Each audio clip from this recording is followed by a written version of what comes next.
Hello guys, good morning. For today's video, dito naman ako kay Kuya Richard ngayon. Tara, pasok tayo.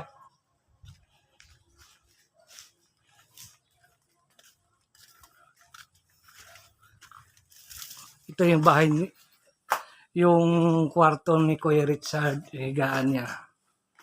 Mag-house tour tayo ngayon. Dito yung sila, yung iba. Tapos dito rin yung anak niya sa loob. Ito yung higaan nila. Ito po.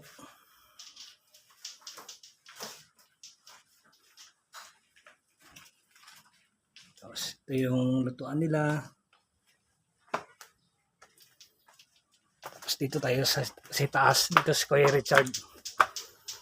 Hi Kuya Richard. Kumusta na? Hi Okay Koy. naman, okay naman. Kamusta na ikaw Koy? Ikaw Kuya Richard, okay? Okay naman po. Kamusta yung araw natin ngayon? Ayos naman. Kahit medyo walang trabaho.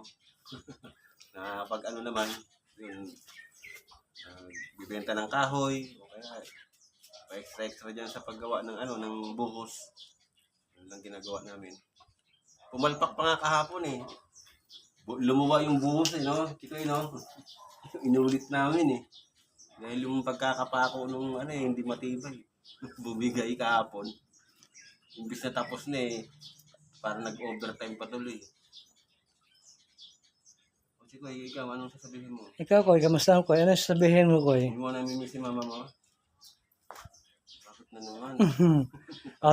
Dito kami ngayon sa second floor. Dito yung binabanta ni Kuya Richard, siya yung caretaker. Dito siya nakatira. Sobrang laki nito eh. Mga ilang taon na to Kuya na 15 years, ganyan. oh, Mga 15 years. Higit pa. Nung saka lang ako tumira rito. Magpo 4 years na ako sa July. Sa July. July na ngayon ah. Ay, July na ba? July 19. Ayun, malapit na. 19, 4 years na. Parang kailan lang eh, parang panaginip eh. Nung pumunta ako rito eh, July 13 pala, July 13, 2019. 13 pala, 13. Tapos 4 years na. Kapag, sanay naman ako sa ganito pamumuhay. Yung ganito, parang, siyempre, cowboy naman ako. Kung walang bumagyo, okay lang. May time na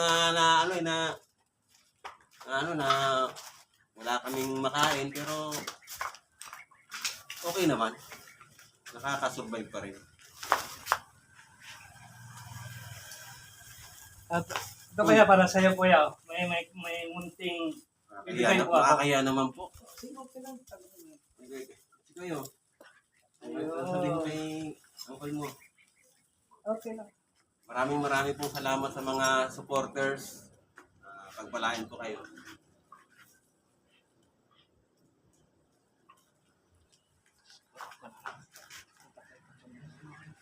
Hello guys, yung dito lang muna yung video namin. Bye!